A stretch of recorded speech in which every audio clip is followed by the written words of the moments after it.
ہم میں سے ہر کسی کی یہ خواہش ہوتی ہے کہ وہ عمرہ اس طرح کرے جس طرح آپ صلی اللہ علیہ وسلم اور صحابہ نے کیا تھا. تو آج کی ویڈیو میں انشاءاللہ آپ کو عمرہ کرنے کا طریقہ جو ہے ڈیٹیل شروع سے لے کر اینڈ تک انشاءاللہ آپ دیکھ سکیں گے کہ عمرے میں کیا کیا چیز، احرام کی حالت میں کیا کیا چیز آپ کر سکتے ہیں، کیا کیا چیز نہیں کر سکتے. اس کے علاوہ عمرے کے ارکان کتنے ہیں، عمرے کے واجبات کتنے ہیں، کون سی دعا کب مانگنی ہے، بال کیسے کٹانے ہیں، وغیرہ وغیرہ انشاءاللہ آج کی ویڈیو میں آپ تفصیل کے ساتھ دیکھ سکیں گے. تو آئیے ویڈیو شروع کرتے ہیں. بسم اللہ الرحمن الرحیم. السلام علیکم ورحمۃ اللہ وبرکاتہ. میں ہوں زبیر ریاض مدینہ منورہ سے. سب سے پہلے درود السلام اللہم صلی وسلم علی نبینا وحبیبنا محمد وآلہ وصحبہ صلی اللہ علیہ وسلم. آج کی ویڈیو میں آپ لوگ سب جان سکیں گے عمرہ کرنے کا طریقہ جو ہے. اس کے بارے میں بہت زیادہ سوالات آتے ہیں کہ زبیر بھائی پلیز ہمیں بتائیں کہ عمرہ کرنے کا طریقہ کیا ہے. لبیک اللہم لبیک لبیک لا شریک لک لبیک ان الحمد والنعمت لک والملک لا شریک لک. اس وقت جو ہے میں موجود ہوں مسجد المیقات جسے ہم لوگ کہتے ہیں اور آپ سب جانتے ہیں اس کا نام ہے میقات ذو الحلیفہ. میقات یلملم جو ہے وہ اہل یمن کے لیے ہے. میقات قرن المنازل جو ہے یہ اہل نجد اور اہل طائف وغیرہ جو وہاں سے آتے ہیں ان کے لیے ہے.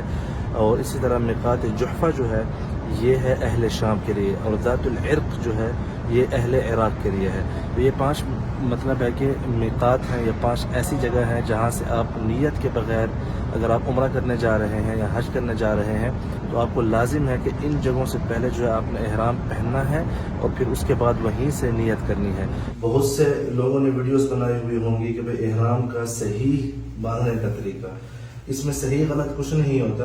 مین چیز یہی ہوتی ہے کہ آپ کوئی بھی ایسی سفید چادر جس میں کوئی چیز سلی ہوئی نہ ہو، مطلب جس طرح عام پینٹ ہوتی ہے یا سلوار ہوتی ہے وہ سلی ہوئی ہوتی ہے یا اس کے اندر الاسٹک ہوتی ہے یا مقصد ہے کہ اندر سے ہی کچھ ایسا سسٹم بنا ہوا ہوگا جس سے آپ اس کو اپنے یہاں پہ روک سکتے ہیں. تو مین چیز جو ہے یہ چیز نہیں ہونی چاہیے. تو آپ جس طریقے سے آپ کو باندھنا آتا ہے آپ اس طریقے سے باندھ سکتے ہیں، اس میں کوئی حرج نہیں ہے. مثال کے طور پر مجھے بہت ایزی لگتا ہے کہ میں اس طرح باندھوں. یہ دیکھیں بسم اللہ، یہ بیچ میں سینٹر میں آ گئے، دونوں پلو جو ہے اس طرح آ گئے میرے پاس. یہاں سے میں نے اس کو پکڑا یہاں سے، ٹھیک ہے. پھر ایسے کر کے یہ دیکھیں یہ ایسے ہو گیا. پھر دوسری طرف سے بھی سیم ایسے، ٹھیک ہو گیا. یہ 2 جو ہے میرے ہاتھ میں آ گئے. پہلا لیفٹ والا میں نے اندر لے لیا، رائٹ والے کو میں نے ادھر باہر لے لیا، ٹھیک ہے. اس کے بعد جو ہے میں یہاں پہ ایک سیکنڈ شاید یہ سمجھ نہ آیا ہو، یہ رائٹ والا ادھر آ گیا. پھر لیفٹ والے کو بیک لیفٹ پہ لے کے گئے اور رائٹ والے کو رائٹ پہ لے کے آ گئے. اس کے بعد یہ دیکھیں یہاں سے آپ کا صدر ڈھانپ چکا ہے. یہ کچھ بھی ہو جائے اس میں کیا فائدہ ہوتا ہے؟ اس میں ایک فائدہ یہ ہوتا ہے کہ آپ جو ہے نا بالکل ایزیلی چل سکتے ہیں. یہ دیکھیں جدھر آپ جائیں، جتنا آپ اس کو کھولیں یہ 2 سے بھی زیادہ جو ہے کھلا ہے، ٹھیک ہے. تو اس کی یہ سہولت ہے اس طرح باندھنے کا. اور اس کے بعد جو دوسری چادر ہے آپ کی سفید، اس کو آپ نے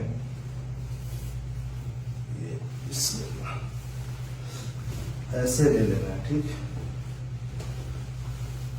آپ کا احرام جو ہے بند چکا ہے صحیح.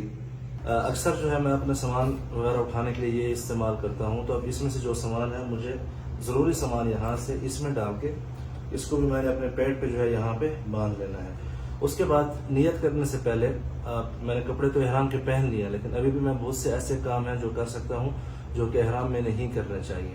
مثال کے طور پر عطر لگانا، یہ اس کو میں ابھی لگاؤں گا، یہ بھی ہم یوز کر سکتے ہیں. اس کے علاوہ یہ جو ویزلین ہے، یہ اس طرح کوئی بھی اور جیل ہو، اس کا مرد حضرات کو بہت زیادہ ضرورت ہوتی ہے کیونکہ جب چلتے ہیں نا طواف اور سعی میں تو جسم آپس میں جب رگڑتا ہے تو زخم وغیرہ ہو جاتے ہیں. اس لیے اس کا جو ہے استعمال ابھی سے کر لیں تو وہ تھوڑا بندہ جو ہے مطلب سکون سے رہ جاتا ہے. اس کے علاوہ آپ ابھی بھی میں کنگھی وغیرہ کرنا چاہوں وہ بھی کر سکتا ہوں. ناخن وغیرہ بھی مجھے کاٹ لینے چاہیے. مستحب یہ ہے احرام جب آپ باندھتے ہیں تو آپ پہلے غسل بھی کر لیں. اس کے بعد جو بال وغیرہ ہیں وہ بھی سارے صاف کر لیں. حجامت وغیرہ کروانی ہے تاکہ گڈ لکنگ نظر آئے وہ بھی کر سکتے ہیں. ناخن وغیرہ اگر آپ کے بڑے ہیں تو ان کو بھی تراش لیں. بھلے آپ نے کپڑے پہن لیے اب بھی یہ کام کر سکتے ہیں نیت کرنے سے پہلے. تو فی الحال جو ہے ہم اس کا استعمال کر لیتے ہیں آپ سب کے سامنے. پرفیوم ہو، عطر ہو، کوئی بھی چیز جو ہے آپ لگا سکیں. بہتر یہ ہے کہ آپ اگر عود لگائیں، عطر لگائیں تو وہ زیادہ افضل ہے. تو اس وقت جو ہے آپ لوگوں نے دیکھ لیا احرام باندھنے کا طریقہ، اور اس سے پہلے جو ہے ہم نے خوشبو وغیرہ بھی لگا کے ہی آئے ہیں گھر سے. آپ صلی اللہ علیہ وسلم جب حج کے لیے تشریف لے کے گئے تو یہاں پہ جو ابیار ماشی ہے یا ابیار علی ہے جسے کہتے ہیں، ابیار علی میقات ذو الحلیفہ، یہاں پہ آپ صلی اللہ علیہ وسلم نے اپنا احرام باندھا تھا، اور یہیں سے جو ہے آپ صلی اللہ علیہ وسلم نے نیت کی تھی. تو ہم جو ہے اب عمرے کی نیت اس طرح کریں گے، لبیک اللہم عمرہ، اور ساتھ میں یہ شرط بھی لگائیں گے، اللہم ان حبسنی حابس فمحلی حیث حبستنی. اس کا مطلب یہ ہے کہ اے اللہ، اگر خدا نخواستہ میرے ساتھ کوئی بھی حادثہ پیش آتا ہے، کسی بھی وجہ سے میں عمرہ کرنے سے رک جاتا ہوں، وٹ ایور، کوئی بھی وجہ ہو، چھوٹی ہو بڑی ہو، جس سے میں عمرہ کرنے نہیں جا سکتا، تو میں اپنا احرام کھول لوں گا بغیر عمرہ کرنے کے. کیونکہ اللہ تعالیٰ فرماتے ہیں وَأَتِمُّ الْحَجَّ وَالْعُمْرَةَ لِلَّهِ. اگر آپ نے عمرہ شروع کیا تو آپ کو مکمل کرنا ہے، اگر آپ نے حج شروع کیا تو آپ کو حج جو ہے مکمل کرنا ہے. لیکن خدا نہ خواستہ اگر آپ کے ساتھ کوئی حادثہ پیش آ جاتا ہے، ایکسیڈنٹ ہو جاتا ہے، یا راستے میں راستہ خراب ہو جاتا ہے بارشوں کی وجہ سے، سیلاب کی وجہ سے آپ نہیں جا سکتے، اور آپ نے پھر واپس کل آ کے ڈیوٹی کرنی ہے، یا آپ کی جو ہے کوئی بھی آپ کا عذر ہو سکتا ہے جس کی وجہ سے آپ مکہ نہیں پہنچ سکتے اور آپ عمرہ نہیں کر سکتے، یا پیچھے آپ کی خدا نخواستہ کوئی مسئلہ ہو جاتا ہے جس کی وجہ سے آپ کو یہاں سے واپس آنا ہے، تو اس شرط کی وجہ سے پھر آپ اپنا احرام کھول سکیں گے بغیر کسی دم کے، بغیر کسی جو ہے مطلب ہے کہ جزا اور سزا کے. تو امید کرتا ہوں یہ جو ہے آپ کو اچھی طرح سمجھ آ رہا ہوگا. مزید آپ اپنے جو ہے فیڈ بیک وغیرہ دیتے رہیں گے تو اس میں ایزی یہ ہوگا کہ آئندہ کے لیے پھر میں جب دوبارہ ویڈیو بناؤں گا تو جو چیزیں ہم اس ویڈیو میں کور نہیں کر سکیں گے اس میں انشاءاللہ ضرور کور کریں گے. یہاں پہ آپ میرے پیچھے دیکھ سکتے ہیں بہت سے لوگ نفل نماز پڑھ رہے ہیں احرام کی نیت کے لیے. تو یہ جو ہے اس کا نام ہی نفل نماز ہے. اگر آپ پڑھ لیں تو اچھی بات ہے، نہ پڑھیں تو کوئی اس کی جو ہے احرام کی نیت کے اوپر کوئی اثر نہیں ہونے والا. سنت ہے بعض علماء کے نزدیک، اور بعض علماء کے نزدیک سنت بھی نہیں ہے، لیکن کسی بھی عالم نے یہ نہیں کہا کہ یہ بدعت ہے جیسے بعض کچھ اور چیزوں کے حوالے سے ہوتا ہے. تو 2 رکعت اگر آپ یہاں پہ ادا کر کے نیت کر لیتے ہیں تو اچھی بات ہے، نہ کریں تو پھر بھی آپ یہاں سے گزرنے سے پہلے باہر سے ہی نیت کر لیں تو وہ بھی ٹھیک ہے. اچھا، ایک اور کام جو آپ کو احرام میں کرنا ہوتا ہے کہ آپ نے یہ جو ہڈی ہے نا اس کو کھلا چھوڑنا ہوتا ہے. تو اس کے لیے پھر سب سے بہتر یہ ہوتا ہے کہ آپ اس قسم کے جوتے جو ہے نا وہ پہنیں. بسم اللہ، یہ دیکھیں. رحمت کی گھٹا کے سائے تلے حجاج کرام ہے محو سفر، لبیک کو لب پہ سجاتے ہوئے حجاج کرام ہے محو سفر، جو دفن تھے سینوں میں یارو.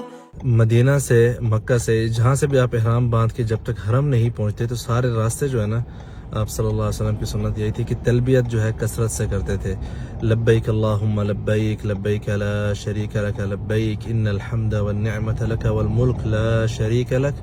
ایک حدیث میں یہ بھی آیا کہ جب آپ تلبیت پڑھتے ہیں تو آپ کے لیفٹ، رائٹ، فرنٹ، بیک پہ جتنے بھی جہاں تک آواز ہے آپ کی جاتی ہے تو آپ کے جو شجر ہیں، مطلب جو درخت ہیں، جو پتھر ہیں، وہ بھی آپ کے لیے شہادت دیں گے کہ آپ نے تلبیت پڑھی تھی. مدت سے ہجر کے ارماں اب تک میل وفا کرنے سارے حجاج کرام ہے محو سفر، رحمت کی گھٹا کے سائے تلے حجاج کرام ہے محو سفر، لبیک کو لب پہ سجاتے ہوئے. اللہ اکبر وللہ الحمد، اللہ اکبر وللہ الحمد.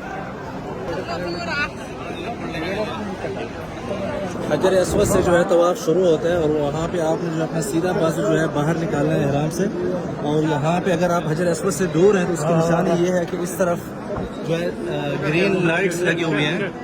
آپ یہاں سے جو ہے پہلا طواف عمرے کے جو ہے 3 ارکان ہیں. پہلا جو ہے احرام اور نیت، اور دوسرا جو ہے طواف اور سعی. احرام اور نیت جو ہے ہم کر کے آ گئے تھے، اور اب جو ہے ہم نے سب سے پہلے طواف کرنا ہے. طواف کے لیے جو ہے ہمیں 7 چکر لگانے ہیں خانہ کعبہ کے طرف، لیکن اس میں جو ہے ہمارا جو لیفٹ سائڈ ہے وہ خانہ کعبہ کی طرف ہوگا، اور جو رائٹ سائڈ ہے وہ ہماری باہر کی طرف ہوگی. طواف شروع کرنے سے پہلے جو ہے ہمیں یہ والا جو بازو ہے، ہمیں رائٹ والا بازو، یہ ہمیں باہر ہی رکھنا ہے یہ پورے طواف کے دوران. اور طواف کے لیے جو شروط ہیں کہ آپ کو جو ہے باوضو لازم ہونا چاہیے. اگر وضو ٹوٹ گیا تو پھر جس چکر میں آپ تھے وہی چکر آپ کو وہیں سے دوبارہ سے، وہاں اس جگہ سے نہیں بلکہ حجر اسود کی شروعات سے دوبارہ سے کرنا پڑے گا. تو آئیے طواف شروع کریں. بسم اللہ اللہ اکبر. حجاج کرام ہے محو سفر جو دفن تھے سینوں میں یارو، مدت سے ہجر کے ارماں اب تک میلے وفا کرنے سارے. ہم رکے ہیں نماز کے لیے، ہم وضو میں ہی ہیں، ہمارا وضو نہیں ٹوٹا، ہم نماز کے لیے رکے ہیں. تو ہم نماز کے بعد یہیں سے اپنا طواف جو ہے کنٹینیو کریں گے. طواف جو ہے وہ آپ نے جب چکر لگانا ہے تو یہاں سے ایک دروازہ لگا ہوا ہے حطیم کا، ٹھیک ہے، اور ایک دروازہ یہاں سے لگا ہوا ہے. آپ جب طواف کر رہے ہوں گے تو آپ وہاں سے آئیں گے، تو آپ نے کبھی بھی حطیم کے اندر سے گزر کے طواف نہیں کرنا، ادروائز یہ آپ کا چکر پورا نہیں ہوگا. کیونکہ یہ جو حطیم ہے نا، یہ کعبہ کا حصہ ہے، مطلب یہ جو خانہ کعبہ ہے یہ اس کا حصہ ہے. اس کو حطیم اسماعیل علیہ السلام بولتے ہیں. جب حضرت ابراہیم اور حضرت اسماعیل علیہ السلام نے جب کعبہ تعمیر کیا تھا تو یہ سارا حصہ جو ہے اس کے اندر شامل تھا. لیکن بعد میں جب قریش مکہ نے اس وقت اس زمانے کے حساب سے حلال پیسے سے تعمیر کرنا چاہا تو انہوں نے صرف اتنا ہی کمپلیٹ کر سکے کہ جتنا بنا ہوا ہے. تو آپ صلی اللہ علیہ وسلم نے فرمایا کہ میری بھی خواہش ہے کہ میں جو ہے خانہ کعبہ کو گرا کے دوبارہ سے اسماعیل علیہ السلام اور ابراہیم علیہ السلام کی جو حدود تھی اس کے مطابق بناؤں. لیکن آپ نے فرمایا کیونکہ تمہاری قوم ابھی اسلام لے کے آئی ہے فتح مکہ کے بعد، اس لیے آپ صلی اللہ علیہ وسلم نے یہ کام نہیں کیا تھا.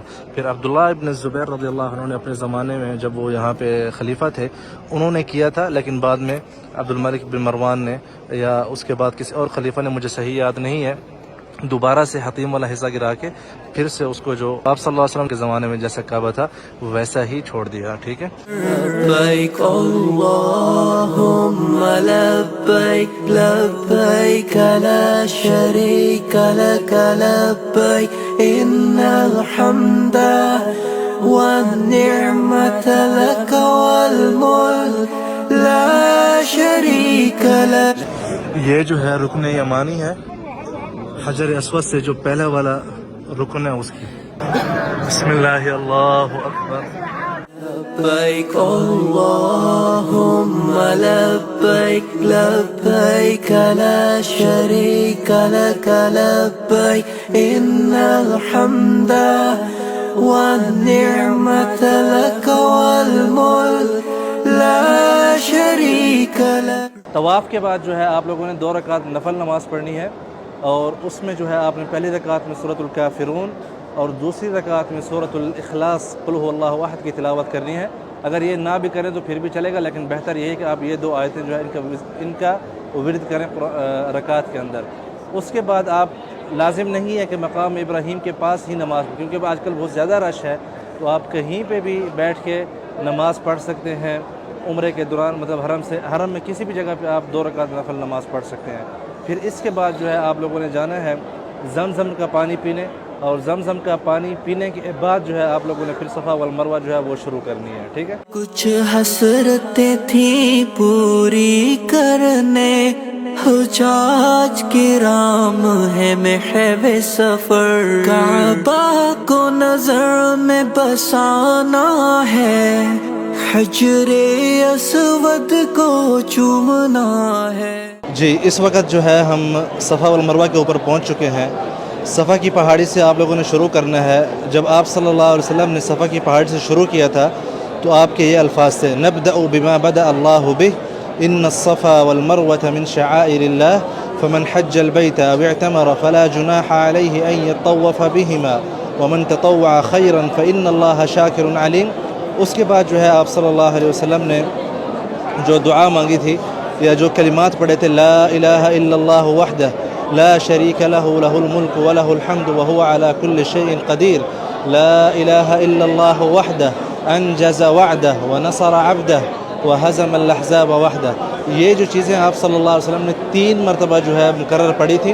اس کے بعد جو ہے آپ کے دل میں جو بھی دعا ہو آپ وہ دعا قبلے کی طرف رخ کر کے، جیسے اب ہم کھڑے ہیں ویسے ہی صفا کی پہاڑی کے اوپر کھڑے ہو کے دعا مانگنی ہے.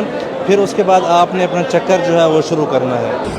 مرد حضرات کے لیے جب آپ سعی کر رہے ہوں گے، جب یہ سبز لائٹیں آئیں گی تو آپ کو جو ہے ہلکا ہلکا سے دوڑ کے جو ہے جانا ہے یہاں سے، ٹھیک ہے. اور یہ سنت تھی آپ صلی اللہ علیہ وسلم کی. عورتوں کے لیے لازم نہیں ہے. اگر رش بہت زیادہ ہو تو دھکے دے کے دوڑنے کی ضرورت نہیں ہے، بلکہ آپ آرام سے بھی چل سکتے ہیں، ٹھیک ہے.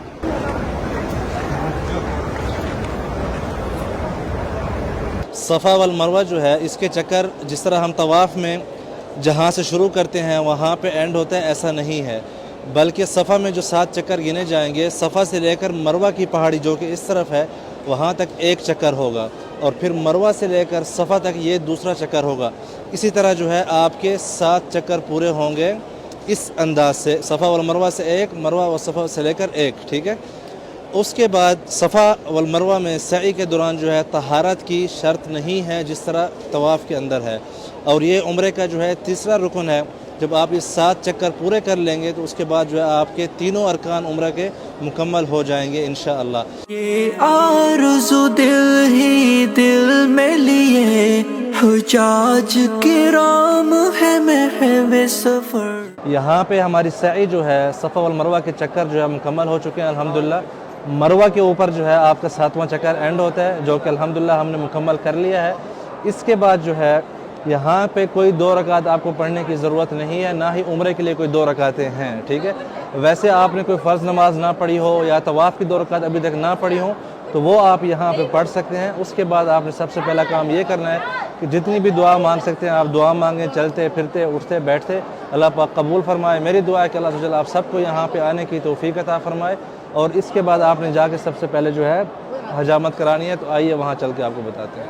لبیک اللہم لبیک لبیک لا شریک لک لبیک ان الحمد والنعمت لک والملک لا شریک لک. جی اس وقت جو ہے ہم حجامت کرانے کے لیے پہنچ چکے ہیں.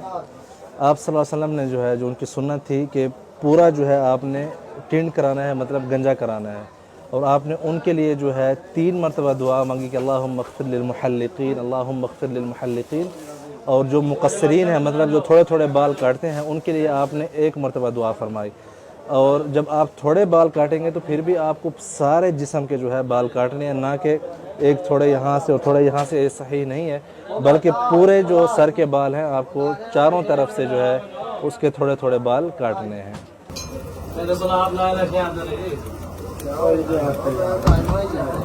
ذرا آگے کینچی مارنا ویڈیو. جی الحمدللہ اس طرح ہمارا عمرہ جو ہے مکمل ہو چکا ہے. اس دعا کے ساتھ کہ اللہ پاک آپ سب کو یہاں پہ آنے کی توفیق عطا فرمائے، عمرہ اور حج کی سعادت نصیب فرمائے. ویڈیو ختم کرتے ہیں. لائک کریں، شیئر کریں، سبسکرائب کریں مزید ویڈیوز کے لیے. اللہ حافظ.